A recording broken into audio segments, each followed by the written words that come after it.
அனைவருக்கும் வணக்கம். திருச்செந்தூர் சுப்பிரமணிய சுவாமி கோயில் வரலாறு.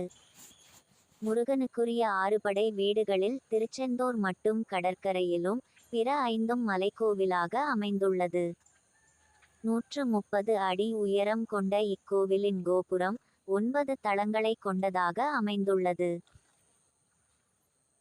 தூத்துக்குடி மாவட்டம் திருச்செந்தூரில் அமைந்துள்ள சுப்பிரமணிய சுவாமி கோவில் பழந்தமிழ் இலக்கியங்களிலே சேயோன் என குறிப்பிடப்படுகின்ற இந்து கடவுளான முருகனுக்குரிய அறுபடை வீடுகளில் 2ஆம் படை என போற்றப்படும் மிகச் சிறப்புமிக்க கோவிலாகும்.